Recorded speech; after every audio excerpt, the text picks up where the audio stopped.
संभलकर चलने वालों की अदा कुछ और होती है। बढ़ेगा जुल्म तो फिर ज़लज़ले आएंगे धरती पर, जो दिल टूटे हैं उनकी बद्दुआ कुछ और होती है। दोस्तों जब दिल टूटता है तो आह निकलती है, और आह आसमान को चीर के अपने खालिक से जाके मिलती है। तो मजलूमों के साथ जब जब जुल्म हुआ है तो उसका इंसाफ जो कुदरत की तरफ से हुआ है।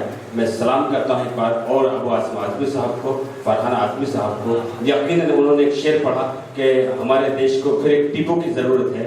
मैं एक बात दिल के साथ सच्चाई के साथ कह सकता हूँ कि अल्लाह इस कौम के लिए कोई सुरमा ऐसा बना दे कि वो अपनी नज़र से, अपनी बिनाई से देख सके। क्या आप इस बात को दिल से कह सकते हैं कि एक टीपू की शख्सियत, यकीनन वो बहुत मोतबर है, लेकिन कम से कम उनके जानशीन तो अबू आसिम आज़मी साहब हैं। मैं सलाम करता हूँ जोरदार तालियों से, क्योंकि एक ही दर्द है उनके दिल में, अपनी कौम का, अपने देश का, इंसानियत का, मोहब्बत का, अमन का। आइए मैं एक ऐसे सहाफ़ी से गुजारिश करता हूँ जिनकी तहरीरें ना कि सिर्फ हम आप बल्कि पूरा हिंदुस्तान, पूरी दुनिया उन्हें देखती है। कई अखबारात के वो एडिटर रहे हैं, आज हमारे बीच हैं। तालियों से इस्तकबाल करें। सईद हमीद साहब से गुजारिश करता हूँ।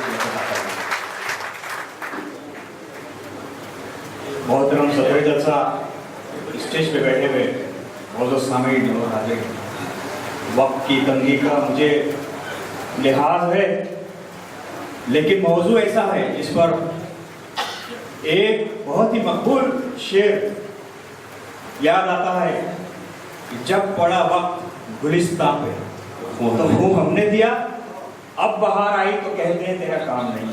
वाह वाह। ये तारीख जो आज़ादी की थी और आज़ादी के बाद की थी, कितनी बिगाड़ेंगे, कहां तक तारीख बिगाड़ सकते हैं। 15 अगस्त 1947 जुमा का दिन था। 15 अगस्त 1947 रमजान का महीना था। और सबसे बड़ी बात यह कि 15 अगस्त 1947 जुमतुल विदा था, जिस दिन आजाद हुआ। और आजादी का जश्न मुसलमानों से, देखो हमारे खून से आजादी मिली, और जिस दिन देश आजाद हुआ, सुबह हमने सहरी की, 10 बजे झंडा लहराया, दोपहर में जुमा की अलविदा जुमा की नमाज पढ़ी, और शाम में इफ्तार पार्टी की, रात में तरावी, 3 दिन के बाद ईद। इस तारीख को तुम मिटा नहीं सकते।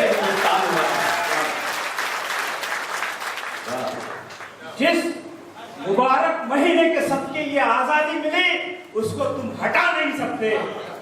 और मैं ये डंके की चोट पर कह सकता हूं, आदाद शुमार अगर रख दिए जाए, डॉक्यूमेंट्स लिख दिए जाए, 1947 से पहले आजादी के लिए जो देश में कुर्बानी हुई है, चाहे वो फांसी के तख्ते पे चढ़कर, चाहे वो सजाए मौत के लेकर, चाहे वो अंडमान काला पानी लेकर के, मुसलमानों का उसमें कमोबेश 50% रहा, हिस्सा 50% आजादी की जंग में।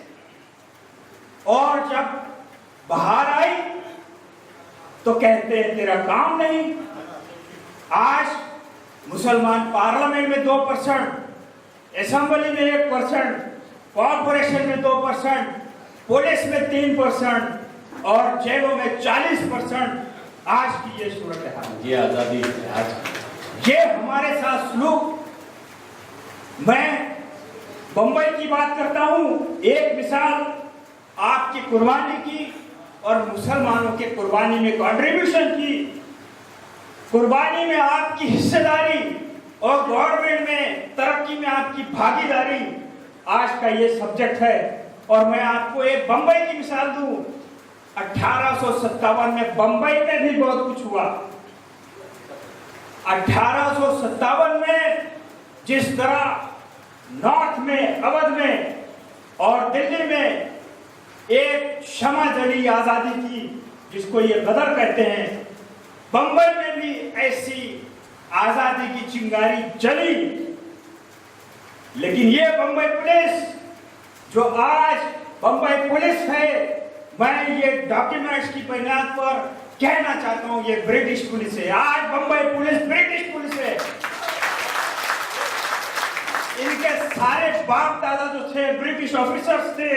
और आज जो वहाब साहब जो कह रहे थे यहाँ पर एडवोकेट अब्दुल वहाब, ये ब्रिटिश पुलिस का बनाया मैनुअल है कि जो इनकलाबी थे उस जमाने में, जो अंग्रेजों के इक़्तिदार के खिलाफ लड़ते थे, उनके साथ कैसा सलूक किया जाए, कैसा कानून बनाया जाए, कैसा टॉर्चर किया जाए। 1857 के ब्रिटिश पुलिस ऑफिसर्स ने किताबें लिखी, मैनुअल्स लिखे, डॉक्यूमेंट्स लिखे, और वो आज हमारी बंबई पुलिस बेशर्म पुलिस, बेशर्म एटीएस महाराष्ट्र पुलिस, वो आज मुसलमानों को वही यूज कर रही है। क्यों? कि ये अपने भगवावादियों को बचाना चाहते हैं।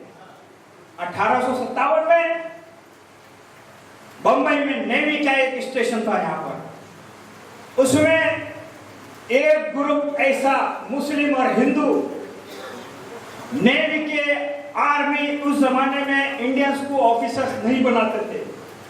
उस जमाने में 1857 में बंबई पुलिस में भी मुसलमानों को या हिंदुओं को, जो नेटिव्स होते थे, जो लोकल होते थे, जो देसी होते थे, वो ऑफिसर्स नहीं बनते थे, सिर्फ ब्रिटिश ही ऑफिसर्स बनते थे। तो जो सिपाही होते थे, जो पुलिस कांस्टेबल होते थे, उनके जो हेड होते थे वो सूबेदार मेजर होते थे। बंबई में अगर ये 1857 की जंग आजादी की शमा रोशन हो जाती तो खुद ब्रिटिश के यहाँ लॉर्ड गवर्नर जो थे उस वक्त, शायद एल्फिस्टन, उन्होंने लिखा अगर बंबई में 1857 की ये साजिश कामयाब हो जाती तो पूरा दक्कन जो है वो ब्रिटिश से निकल जाता। बंबई दक्कन का पूरा गेट में था और नॉर्थ में भी ये जो कामयाब हो जाते। उस वक्त जो अंग्रेजों ने लिखा कॉन्स्पिरेसी, हम कहते हैं कि इनकलाब की मनसूबाबंदी, उसके लिए हमारे यहाँ पर जैसा आपने देखा टीपू सुल्तान भी गद्दारों की वजह से हारा, नवाब सिराजुद्दौला को शिकस्त गद्दारों की वजह से हुई। हम तो ये कहते हैं कि बहादुर शाह जफर को भी गद्दारों ने ही नाकाम किया। और बंबई में 1857 में जो नेवी की बगावत होने वाली थी, जिससे कि आज़ादी का पूरा देश में नक्शा पलट सकता था, उसको भी हमारे मुखबिरों ने और गद्दारों ने उसको नाकाम कर दिया। एक डीएसपी था चार्ल्स फोर्जेट, सीआईडी का बंबई का सरबराह था, उसको उस काम पे लगाया गया जो एंग्लो इंडियन था, उस काम पे लगाया, उसने मुखबिरी की। और मुख्तसरन ये कि बहुत सारे इंडियन नेवी के, जिसमें हिंदू भी थे मुसलमान भी थे, पकड़े गए। मेन जो लोग थे दो थे, एक सैयद हुसैन, सूबेदार मेजर सैयद हुसैन, और उसके साथ मंगल पांडे सिपाही, ये दो कॉन्स्पिरेटर थे। 20 लोगों को लाइफ इम्प्रिजनमेंट हुई और ये दोनों को आजाद मैदान बंबई का, उसमें तोप लगाई गई, सारे मजमे को बुलाया गया और मजमा सारा था, इन दोनों को तोप के धानों पर खड़ा कर दिया गया और उनको तोप से उड़ा दिया गया। ये सजा आज बंबई में जो अमर जवान ज्योति है, आजाद मैदान है, ये शहादत है कि बंबई में 1857 की जो जंग आजादी की शमा रोशन हुई, उसमें सैयद हुसैन का खून था और मंगल पांडे का खून था। आप इस देश में ये कह सकते हैं कि इस देश के लिए कुर्बानी में 50% खून मुसलमानों का था। लेकिन आज जब बाहर आई है, जब गवर्नमेंट है, जब आपके लिए तरक्की के दरवाजे आपके लिए बंद कर दिए गए, मैं आपको याद दिलाना चाहता हूं कि 15 अगस्त की रात, 14 और 15 अगस्त की रात में जब कॉन्स्टिट्यूएंसी असेंबली का जलसा हुआ, 11 बजे जलसा हुआ, और जब उसका आगाज हुआ तो वंदे मातरम से प्रेसिडेंट ऑफ इंडिया जब राजेंद्र प्रसाद उसको प्रिसाइड कर रहे थे, वंदे मातरम के फर्स्ट कुछ वर्सेस, फिर उसके बाद पूरा एजेंडा चला जिसमें आजादी के नेहरू साहब की एक तकरीर हुई, फिर उसमें तिरंगे का प्रेजेंटेशन हुआ, और जब कंक्लूड हुआ 12 बजे से पहले नजूमियों की राय पे 12 बजे से पहले यानी देश पैदा नहीं हुआ तब से ही यहाँ के नजूमी जो थे वो इस देश पर हावी हो गए। आपको ये भी दिलचस्प बात है कि नजूमियों के इशारे पर रात के 14 अगस्त और 15 अगस्त की रात के 12 बजे से पहले आपको आज़ादी लेनी है, पावर लेना है, ये फैसला किया गया नजूमियों से। तो जब ये कंक्लूड हुआ तो पहला एजेंडा था कंक्लूजन का, वो सारे जहां से अच्छा वो गाया गया और उसके बाद जन गण मन वो गाया गया। वो दिन है और आज का दिन है कि सारी असेंबली में, सारी पार्लियामेंट्स में वंदे मातरम भी है और जन गण मन भी है, लेकिन सारे जहां से अच्छा हिंदुस्तान वरण नहीं है। ये क्या है? जुल्म नहीं तो और क्या है? जब बाहर आई तो कहते हैं तेरा काम नहीं। ऑफिशियल लैंग्वेज, राष्ट्र लैंग्वेज का सवाल आया तब हिंदी और उर्दू के लिए बराबर वोटिंग हुई। सिर्फ एक बेईमान वोट से आपकी उर्दू जुबान काट दी गई, आपकी उर्दू जुबान तबाह कर दी गई। वो एक राजेंद्र प्रसाद का वोट था। जैसे कुर्सी पे बैठे वैसे बेईमान हो गए। आप बाबरी मस्जिद को रो रहे हैं जिसमें के अंग्रेजों के जमाने में भले कंट्रोवर्सी थी लेकिन अजान नमाज हो रही थी, वहां अंदर 5 वक्त नमाज होती थी, जुमा होता था, ईद की नमाज होती थी। 1949 में ताले लगा दिए गए। आप बाबरी मस्जिद की बात कर रहे हैं। एक मस्जिद जूनागढ़ में भी थी जिसके बारे में ये कहा जाता था कि ये सोमनाथ का मंदिर था और 1950 में वो मंदिर बन गया और प्रेसिडेंट ऑफ इंडिया जाके उसका इनॉग्रेशन कर रहे हैं। कितने जख्म वहीं से शुरू हो गए जब ये इक़्तिदार पे बैठे और आज तक जख्म ही जख्म है। मैं और जख्मों की दास्तान क्या सुनाऊं? मैं इसके लिए आसिफ भाई है और ये है कि जब आप बात करेंगे 1947 के बाद से तो आज 15,000 कम्युनल राइट्स हो चुके हैं। वही हमें फांसी की बात हुई, एक बम ब्लास्ट किया तो फांसी, और 15,000 बम ब्लास्ट हुए, 15,000 कम्युनल राइट्स हुए, उनमें कम से कम 15 लाख लोग मारे गए। ये एक होलोकास्ट है, मास मर्डर। 15 लाख लोगों के मर्डर के इल्जाम में एक शख्स को भी सजा नहीं मिली, एक शख्स को फांसी नहीं मिली।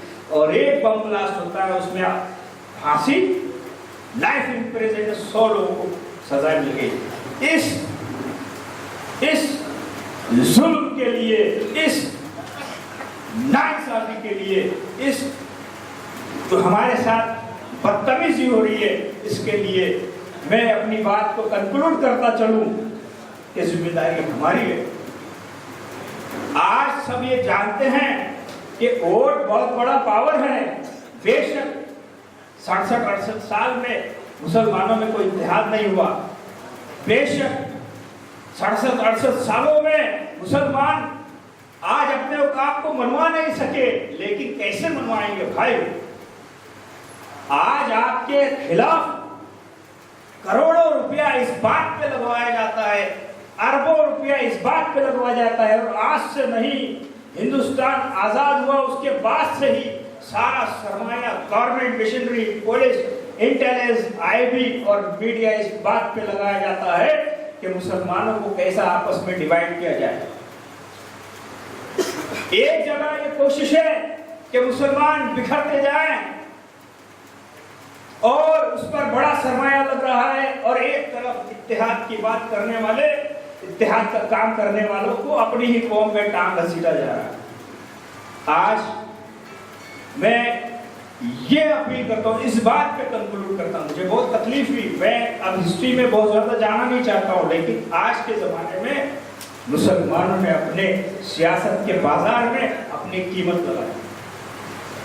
सबसे बड़ा प्रॉब्लम ये है, सबसे बड़ा मसला आज है ये है कि तुम मुस्लिम वोट लेकर या मुस्लिम पॉलिटिकल वर्कर लेकर, क्या मुस्लिम पॉलिटिकल एक्टिविस्ट बाजार में मौजूद है, जो चाहे दाम देकर खरीद सकता है।